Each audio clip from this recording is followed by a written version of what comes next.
Hi Woodwind players, I thought it was about time you had a video too.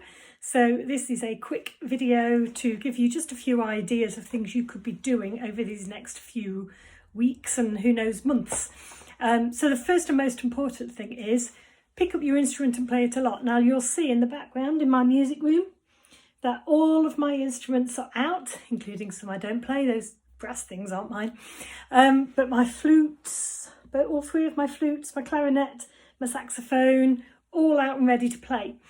And whilst it's important you're careful with them, which is why mine have stands and they're kept at the back there, keep them carefully because you don't want to break them, really important. But if they're out of their cases, it means you're more likely to pick it up and just play it.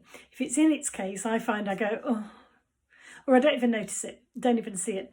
So the first thing is have somewhere safe you can keep your instrument and make sure you're picking it up and playing it regularly. The thing with practice is that it's the only way to get better. And the thing with not practicing is it's the best way to get worse. So what I found with students in the past is if they stop practicing, it's not that they just stay at the same level and then they carry on when they start again. It's that they drop back. So don't make that mistake. Don't leave your instrument in its box or forget about it until such time as we meet again. So that's the first and most important tip.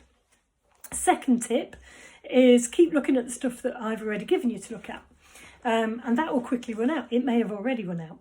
So here's some ideas of what happens if it does. Well, if you're using any of these, then just keep on playing through. Keep on doing maybe another of the lessons every week. Testing yourself by going back and looking at stuff you've already done and make sure you've remembered it. Learn some new notes. Just keep on working your way through. If you don't have one of these books, I would highly recommend you get one if you can. You can pick them up secondhand. You can get them on Amazon, you can get them on Music Room, they're doing free delivery at the moment. But the Abracadabra series, really good.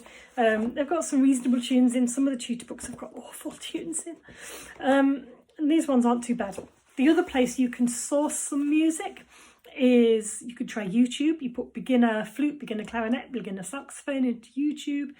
Some stuff will come up. If you have a look on my website, in the resources for students, in that section, there were some links on there to some other sites where you can find some music. So flute tunes, 8-note and MuseScore. I've also just written a blog about my favourite music apps. And there's all sorts of stuff in there. Some that are games, some that are just fun. So those are a few things you can be doing. I'm going to do some more structured videos later, but this is to keep you going.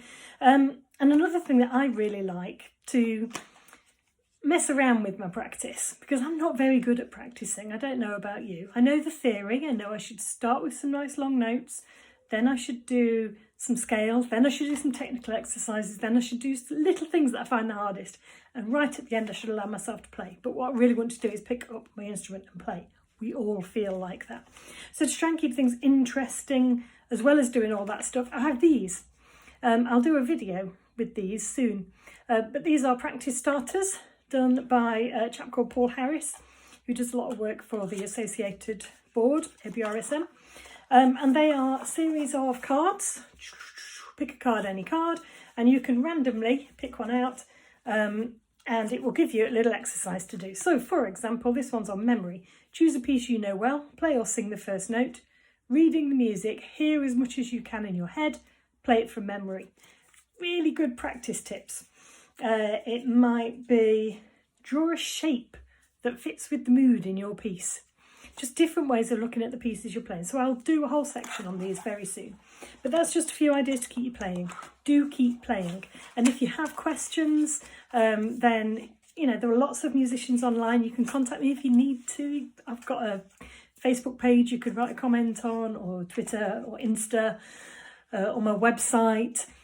Drop me a line if you've got questions and I'm sure I'll be able to answer them. If I can't, I'll know somebody who is, or you'll find other musicians anywhere who can. So that's a quick intro. I'll be back very soon with some more stuff, but keep playing, keep tooting, and I will see you very soon.